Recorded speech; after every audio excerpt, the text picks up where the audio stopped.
Assalamualaikum warahmatullahi wabarakatuh.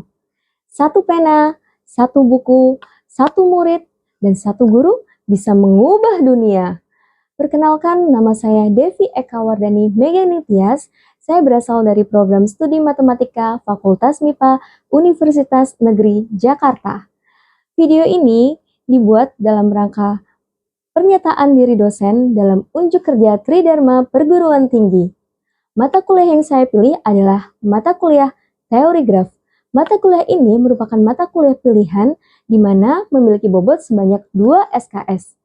Dalam mata kuliah ini ada prasyarat yang harus ditempuh oleh mahasiswa sebelum mengikuti mata kuliah ini, yakni mata kuliah matematika diskrit. Mata kuliah ini juga sejalan dengan konsep penelitian yang sedang saya laksanakan, yakni terkait dengan warnaan graf. Setelah menempuh mata kuliah teori graf ini, mahasiswa diharapkan dapat lebih mendalami konsep terkait dengan penerapan teori graf dan juga aplikasinya dalam kehidupan sehari-hari untuk memecahkan masalah dalam dunia nyata. Mata kuliah ini mempunyai 4 ranah, yakni ranah sikap, keterampilan umum, pengetahuan, dan keterampilan khusus, seperti yang terlihat di sini. Dalam mata kuliah ini, pokok bahasan yang akan dipelajari oleh mahasiswa adalah diagram dari graf, lintasan dan keterhubungan, pohon, planaritas, dan pewarnaan graf. Adapun capaian pembelajaran dalam mata kuliah ini adalah yang pertama, mahasiswa mampu memahami konsep dasar teori graf. Kedua, mahasiswa memahami konsep lintasan dan keterhubungan. Ketiga, mahasiswa memahami dan mengaplikasikan konsep pohon. Keempat, mahasiswa memahami konsep planaritas. Dan yang kelima adalah mahasiswa memahami dan dapat mengaplikasikan konsep pewarnaan graf. Metode yang dilaksanakan dalam mata kuliah ini adalah metode yang berdasarkan pada student-centered learning, di mana mahasiswa secara aktif dalam pembelajaran di kelas, dan metode ceramah, inquiry, diskusi, tanya jawab, dan juga metode project-based learning. Adapun penugasan dalam mata kuliah ini terdiri dari 2 jenis, yakni penugasan individu dan penugasan kelompok. Untuk penugasan individu berupa penugasan tertulis dan juga kuis, dan untuk penugasan kelompok berbentuk project yang akan dilaksanakan sebanyak 2 kali. Dalam penugasan proyek ini, mahasiswa akan bekerja dengan kelompoknya untuk menghasilkan suatu proyek yang berupa luaran artikel dan juga akan mempresentasikannya. Untuk instrumen penilaian, yakni ada instrumen tes dan juga instrumen non-tes. Untuk instrumen tes, penilaian dilakukan untuk penugasan tugas dan kuis, dan untuk instrumen non-tes adalah penilaian yang dilakukan untuk penugasan proyek. Bobot penilaian yang dilakukan dalam mata kuliah ini yakni untuk tugas sebesar 20%, kuis 30%, dan proyek sebesar 50%. Referensi yang saya gunakan adalah referensi yang berasal dari buku-buku. Namun selain itu, saya juga menggunakan referensi yang berasal dari hasil-hasil penelitian yang sudah saya lakukan terkait dengan pewarnaan graf. Berikut adalah referensinya. Nah, itulah tadi penjelasan terkait mata kuliah teori graf, dan selanjutnya kita akan menyimak video pembelajaran untuk perkuliahan teori graf pada pertemuan ke-13, yakni dengan materi pewarnaan graf. Selamat menyaksikan. Assalamualaikum warahmatullahi wabarakatuh. Apa kabar semuanya? Baik, alhamdulillah. Baik, anak-anak, alhamdulillah ya, hari ini kita bisa bertemu lagi untuk melaksanakan perkuliahan pada mata kuliah teori graf. Nah, untuk kesempatan hari ini kita akan belajar terkait dengan pewarnaan graf. Setelah itu nanti kita juga akan belajar tentang jenis-jenis pewarnaan graf itu ada apa aja sih. Nah, termasuk di dalamnya itu adalah ini.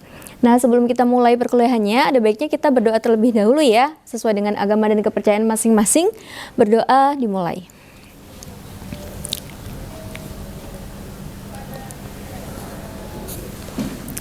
Baik, selesai.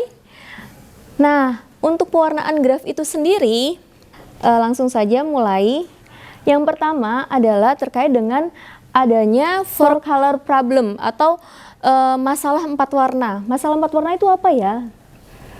Nah, jadi pada tahun 1852, Francis Guthrie itu merupakan matematikawan London ya. Dia mengamati bahwa daerah Inggris itu sebenarnya bisa diwarnai dengan 4 warna sedemikian hingga daerah-daerah yang berdekatan atau bertetangga itu berbeda warnanya gitu kan.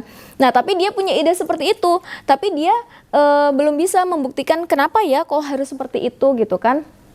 Dia tuh menyatakan bahwa untuk mewarnai semua peta dibutuhkan 4 warna, dan dia mencoba untuk membuktikan ini secara teoritis ya, nggak hanya sebagai dugaan saja. Kalau ini kan dia masih menduga ya, dugaannya seperti itu.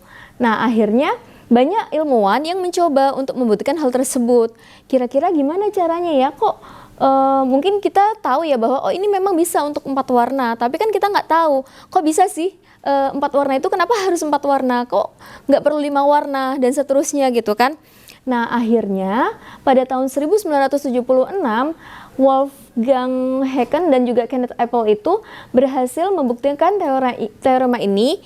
Mereka butuh bantuan komputer, di mana pada waktu itu ya, karena komputer juga mungkin masih sederhana, nggak secanggih sekarang, mereka itu butuh waktu sekitar 1200 jam. Bisa dibayangkan betapa lamanya gitu kan usaha mereka untuk membuktikan teorema tersebut. Nah, akhirnya karena usaha mereka itu, maka muncullah yang namanya pewarnaan graf. Nah, ini contohnya. Jadi bagaimanapun ya, ini anggap aja peta gitu kan ya. Jadi bagaimanapun bentuknya, ketika kita warnain, kita tuh cuma butuh 4 warna sebenarnya maksimal ya untuk mewarnai daerah-daerah yang berdekatan sehingga warnanya tuh nggak sama. Nah, di dalam pewarnaan graf itu ada 3 macam yang akan kita bahas, yakni pewarnaan simpul, pewarnaan sisi, dan juga pewarnaan wilayah. Yang akan kita bahas pertama adalah pewarnaan simpul ya. Sebuah pewarnaan dari graf G adalah sebuah pemetaan warna-warna ke simpul-simpul dari graf G tersebut sedemikian hingga simpul relasinya itu punya warna yang berbeda. Jadi kalau kita punya suatu graf, itu kan ada titik-titiknya atau simpul-simpulnya ya. Kita mewarnai graf tersebut dengan warna yang dikenai pada simpul di graf tersebut. Nah, simpul-simpulnya itu harus punya warna yang berbeda. Nah, kita mungkin bisa ya menggunakan berbagai macam warna gitu kan untuk mewarnainya. Tapi di dalam pewarnaan graf ini ada namanya banyak warna minimum yang diperlukan, yakni disebut sebagai bilangan kromatik. Jadi ketika kita mewarnai suatu graf pada simpulnya, yang diperlukan adalah warna yang paling minimum. Memang kita bisa untuk mewarnai dengan banyak warna gitu kan, tapi yang kita cari adalah minimum warna yang diperlukan itu berapa sih? Nah, minimum warna yang diperlukan itu disebut sebagai bilangan kromatik. Bilangan kromatik ini disimbolkan dengan Cg. Nah, oke, kita menuju ke contoh. Nah, di sini kita punya graf lintasan. Graf lintasan PN, path ya. PN dengan N titik. Di sini saya contohkan ada 3 titik, 4 titik, 5 titik gitu kan. Karena kita akan menyelidiki nih dari titik-titik tersebut, itu kira-kira kita bisa mewarnai apa saja ya. Nah, syarat dalam pewarnaan graf, pewarnaan titik ya, dia simpulnya itu yang bertetangga nggak boleh warnanya sama.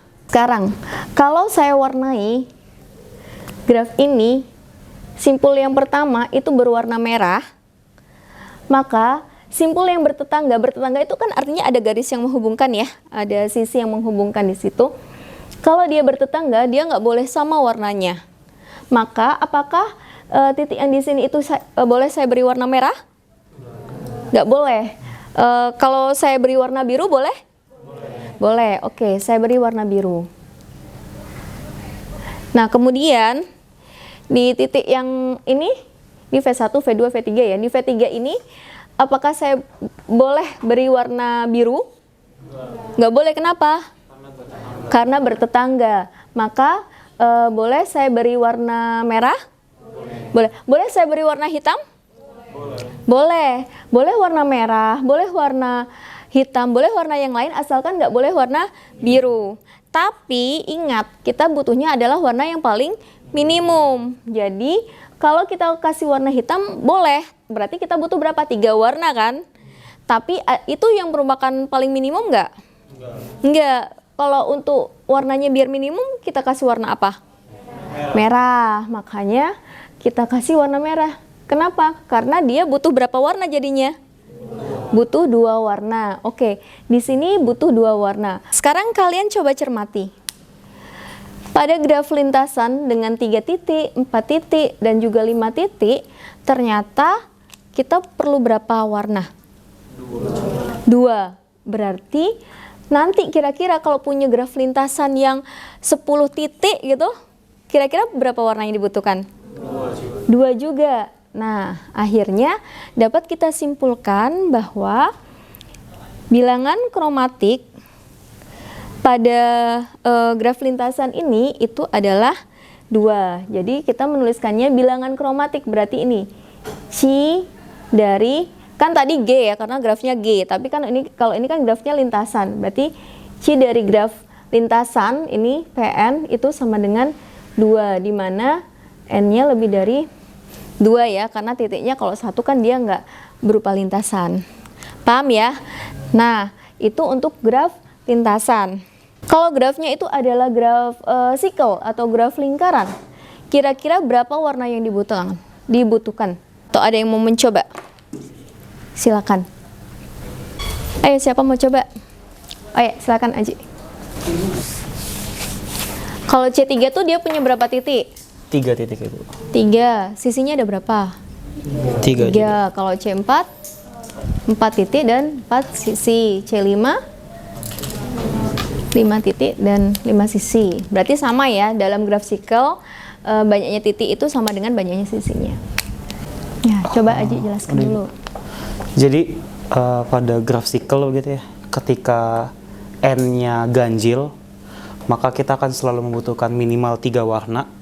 Dan ketika N-nya sama dengan genap, bilangan genap, 2, 4, 6, dan seterusnya, kita akan selalu membutuhkan minimal 2 warna. Jadi kesimpulan yang bisa diambil adalah bilangan kromatiknya pada gimana? Graf sikel, Bilangan pakai warna merah aja apa? apa-apa ya? Bilangan kromatiknya Nah, sekarang ini kan tadi katanya kalau ganjil dia 3. Kenapa? Kalau misalkan saya ini merah, boleh nggak? Nggak boleh, Bu. Karena bakal tabrakan sama sisi satunya. Karena dia bertetangga dengan yang ini, sedangkan ini udah merah ya. Kalau biru, Betul. nggak boleh Kalau juga biru ya? Nggak boleh. Atas. Karena yang ini ya, biru ya. Oke. Betul, Ibu. Berarti sepakat nggak yang lainnya? Sepakat ya? Oke, udah betul ya. Ternyata di graf sikel itu, pewarnaan titiknya adalah bilangan kromatiknya 2 untuk N-nya genap dan 3 untuk N-nya ganjil. Terima kasih Aji. Tepuk tangan dulu buat Aji. Baik, lanjut ya. Nah, sudah jelas terkait dengan pewarnaan simpul? Udah. Nah, sekarang, di dalam pewarnaan simpul ini ada algoritma yang ditujukan atau dibuat untuk memudahkan kita dalam menentukan warna minimum yang akan kita terapkan ya pada suatu graf. Namanya salah satunya adalah algoritma Wedge-Powell. Sebenarnya banyak algoritma yang bisa digunakan, tapi dalam perkuliahan ini kita akan mempelajari tentang algoritma Wedge-Powell. Algoritma Wedge-Powell ini bisa digunakan untuk mewarnai graf secara efisien. Tapi algoritma ini tidak selalu memberikan jumlah warna yang minimum ya yang diperlukan untuk mewarnai graf G. Tapi dia cukup praktis gitu kan untuk digunakan dalam pewarnaan simpul suatu graf. Digunakan untuk graf yang ordenya kecil. Orde itu derajat ya. Jadi kalau derajatnya itu kecil ya ini kan, kalau ini derajat terbesarnya berapa? Yang lintasan? 2. Ini ya 1, 2. Kalau ini kan 1 ya. Kalau sikel derajat terbesarnya berapa? Derajat 2 kan ya? 2 juga. Nah, kalau derajatnya itu masih kecil, itu masih baik, masih oke lah gitu untuk menggunakan algoritma Wedge-Powell. Tapi kalau derajatnya udah besar, grafnya udah yang kompleks gitu kan, mungkin algoritma Wedge-Powell ini, ya itu tadi nggak selalu memberikan jumlah warna yang minimum ya. Jadi kadang-kadang kita juga belum tentu mendapatkan minimumnya gitu. Jadi algoritma Wedge-Powell ini baik digunakan untuk menentukan batas atasnya, batas atas warnanya. Jadi misalkan dapat 5 gitu kan warnanya. Nah 5 itu adalah batas atasnya. Mungkin saja kita bisa menemukan 4 warna atau 3 warna gitu kan ya. Tapi dengan order yang kecil dia bisa untuk menentukan banyaknya warna minimum yang diperlukan. Sekarang ini adalah contohnya. Kita punya graf, contohnya itu graf F gitu ya. Seperti itu bentuknya. Kita punya warnanya ini V1 dengan warna A, V6 dengan warna A, kemudian V2 warna B, V3 warna B, V4 warna C, dan V5 warna C. Sehingga kita butuh berapa warna? 3 warna. 3 warna yang kita butuhkan untuk mewarnai graf F tersebut, sedemikian hingga dia memiliki pewarnaan yang minimum. Jelas sampai di sini? Ada yang mau ditanyakan? Ibu izin. Ya, silakan. Tapi apakah nantinya di bagian warna juga harus kita susun sedemikian rupa? Maksudnya kalau misalnya, misal karena derajatnya sama-sama 3 semua, kita naruhnya V2, V4, V3, V5. Nanti di warna kan jadinya BC, BC. Itu nggak masalah atau ada kata berikutnya? Ya, jadi warnaan dalam graf itu tidak hanya satu macam warna saja ya. Jadi nggak hanya harus seperti ini, enggak. Tapi boleh yang lainnya. Tapi ketika kalian misalkan kita ganti, misalkan V6 dulu, mungkin akan berakibat warna yang lain akan berubah ya. Mungkin warnanya berubah, tapi banyak warna yang diperlukan itu nggak berubah. Jadi tetap 3. Jadi bilangan kromatik itu hanya menunjukkan warna minimum yang diperlukan.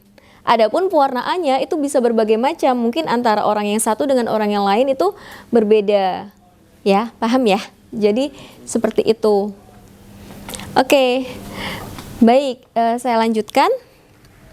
Nah, sekarang kita menuju ke aplikasi. Ternyata pewarnaan simpul ini gak hanya kita bahas tentang graf kemudian langsung pewarnaannya apa gitu kan ya, tapi dia juga digunakan untuk pemecahan masalah dalam kehidupan sehari-hari. Salah satu contohnya adalah masalah yang seperti ini. Jadi di sini ada sebuah perusahaan atau kantor babysitter gitu kan ya, dia dititipin anak gitu kan untuk dijaga. Nah kemudian ternyata ada 8 anak di sana, yakni A, B, C, D, E, F, G, dan H yang akan dijaga di kantor babysitter itu. Nah setiap anak itu tidak berada setiap waktu di kantor, jadi dia tuh dititipinnya tuh nggak yang full day. Jadi kadang dia dititipin, nanti jam sekian dia diambil, nanti dia mungkin dititipin lagi, seperti itu. Nah sekarang karena mereka ada yang datang dan pergi mungkin gitu ya, lokernya itu kayak gimana sih biar nggak bertabrakan gitu kan ya loker penitipannya itu, tapi agar efisien, nggak banyak-banyak loker yang disediakan gitu, jadi biar lebih hemat juga gitu kan bagi kantor babysitternya. Jadi kita akan representasikan jadwal tersebut itu di dalam bentuk graf. Simpul-simpul dalam graf itu akan menyatakan banyaknya anak yang dititipkan. Tadi ada berapa anak? 8. Berarti ada anak A, B, C, D, E, F, dan G, dan H ya. Nah kemudian sisinya itu adalah anak yang mempunyai waktu yang sama gitu saat berada di kantor babysitter. Nah setelah kita punya graf dengan simpul dan sisi yang seperti itu, maka kita bisa melakukan pewarnaan simpul pada graf itu untuk menentukan loker minimumnya. Ayo siapa yang mau coba?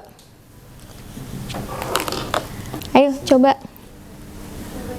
Ya silakan. A. Kemudian loker 3.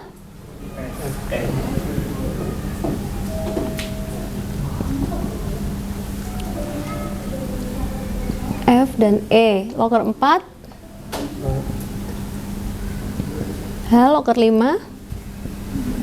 D dan G. Oke, terima kasih. Tepuk tangan. Baik.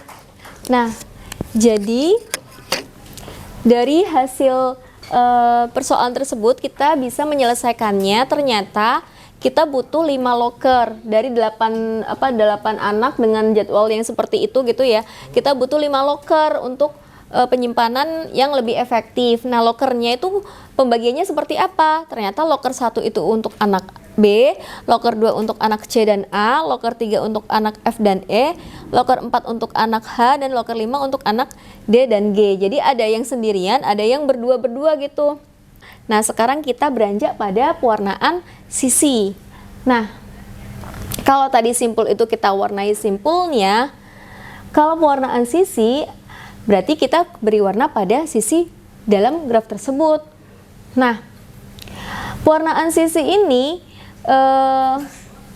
aturannya adalah kita beri warna pada sisi-sisi di graf. Tapi setiap dua sisi yang bertetangga itu haruslah berbeda warnanya. Sisi yang bertetangga itu apa? Sisi yang menempel pada titik yang sama, itu disebut dengan sisi yang bertetangga. Kalau tadi di pewarnaan titik kita punya bilangan kromatik, kalau di pewarnaan sisi kita punya indeks kromatik, atau banyaknya warna minimum yang diperlukan untuk mewarnai sisi pada graf G. Indeks kromatik itu dilambangkan dengan ci aksen G ini ya. Kalau tadi kan ci G, kalau sekarang yang di pewarnaan sisi adalah ci aksen. Nah, coba kalian bayangkan kalau saya panjangkan lagi atau perbanyak titik dalam graf lintasan ini, kira-kira kita butuh berapa warna untuk mewarnai sisinya? 2 ya. Jadi sepanjang apapun, sebanyak apapun titiknya, kita tetap butuh 2 warna gitu kan. Maka dalam graf lintasan kita punya indeks kromatiknya itu sama dengan 2. Nah, kalau di sikel kira-kira butuh berapa warna? Sisinya ya, ini ya sisi. Coba ini C3, ini saya kasih warna 1, ini boleh 1 juga nggak? Karena ini ya, sama di titik ini ya, kita beri warna 2. Yang di sini bisa 1 atau 2 nggak? Kenapa? Kalau kita beri warna 1, dia sama dengan yang titik ini. Kalau kita beri warna 2, dia sama dengan yang di sisi ini ya, menempel di titik yang sama. Maka kita harus beri warna 3, oke. Kalau nanti C6, kira-kira butuh 2 warna juga nggak, Nain? Ya, 2 warna juga ya, bisa selang-seling gitu ya. Kalau ini 1, 2, 1 dulu ya, boleh ya. Ini 2 boleh. Yang ini 3, karena kalau 1 dia sama dengan yang ini, kalau 2 sama dengan yang ini gitu kan ya, butuhnya 3. Jadi kesimpulannya apa dalam graf sikel?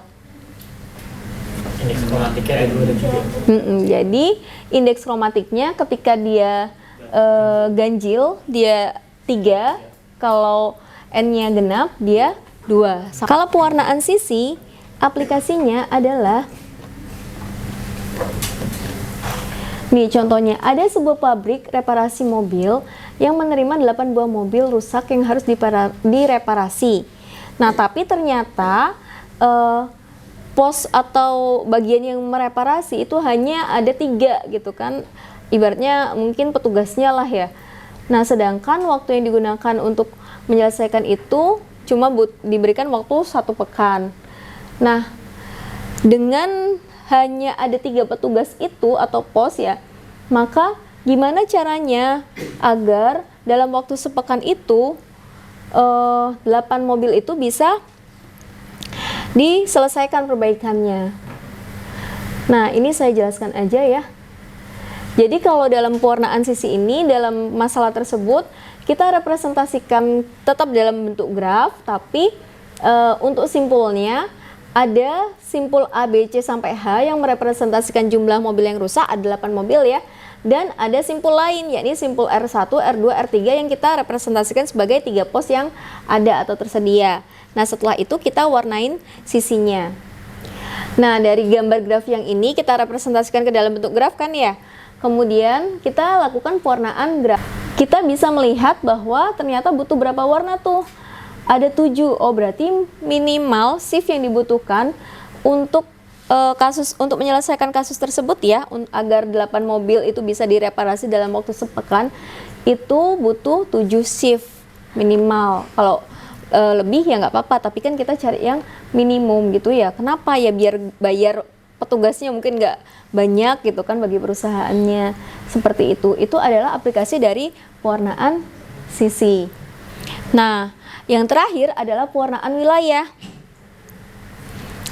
Pewarnaan wilayah pada graf adalah pembelian warna pada wilayah di graf sedemikian hingga setiap dua wilayah yang bertetangga itu warnanya berbeda.